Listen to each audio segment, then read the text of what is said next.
بسم اللہ الرحمن الرحیم۔ شروع کرتا ہوں اللہ کے پاک نام سے جو بہت بڑا مہربان نہایت رحم والا ہے۔ دیکھتی آنکھوں اور سنتے کانوں کو السلام علیکم۔ بہنوں، بھائیوں، دوستوں اور بزرگوں، اسلامی سکالرز، صوفیہ کرام اور ان کی تاریخی شخصیات کی معلوماتی سیریز کی ویڈیوز میں ہم آج بیان کر رہے ہیں مولانا فضل احمد خان صاحب قدس نقشبندیہ کی سوانح یاد اور ان کے مقبرے کی تاریخ کو۔ تو دوستوں، بہنوں، بھائیوں، بزرگوں، مولانا فضل احمد خان صاحب قدس سرا نقشہ بندی، مولانا صاحب اس ترتیب کے آخری مسلمان ولی تھے۔ حضور مہاراج کے نام سے بھی جانے جاتے تھے اور عام طور پر مولانا کے نام سے بھی جانے جاتے تھے۔ ایک ہندوستانی صوفی استاد تھے جنہیں ان کے پیروکار ایک سنت مانتے تھے۔ وہ گاؤں رائے پور، تحصیل قائم گنج ضلع کا رہنے والے تھے۔ فتح گڑھ یوپی وہ ایک مکتب، اسکول، مدرسہ کے مدرس استاد بھی تھے جو مسجد کے ذریعے چلانے جاتے تھے۔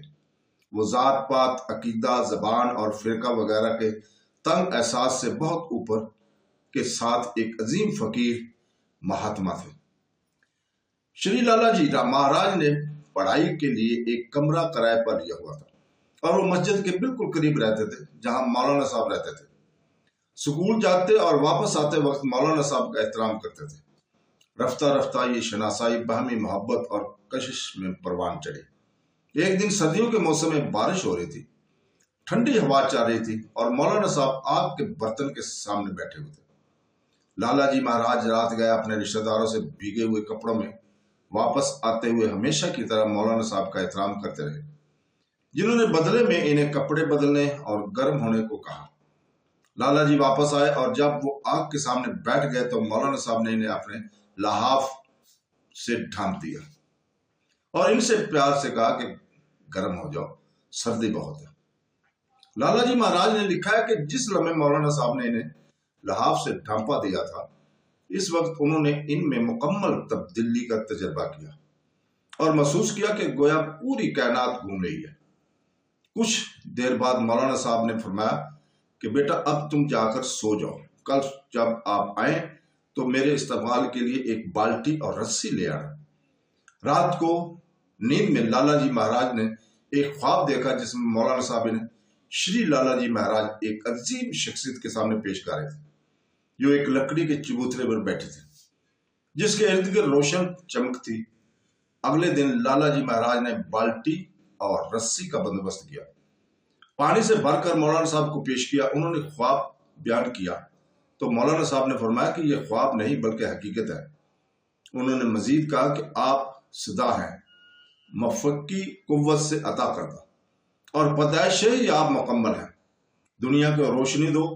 صوفیوں کا تعلق کسی خاص ذات، مسلک یا مذہب سے نہیں ہوتا، ان کا تعلق پوری انسانیت سے ہے۔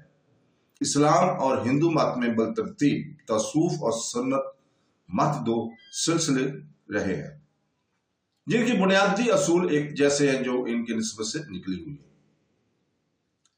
خدا روایت کو رکھتے ہوئے یہ فطری تھا کہ کچھ روشن خیال افراد اس تقسیم کی فضولیت کی دیکھیں گے۔ فتح گڑھ کے مہاتما رام چندر جی شری لالا جی مہاراج کی زندگی کا یہ بیان اس نقطے کو انتہائی واضح انداز میں سامنے لاتا ہے۔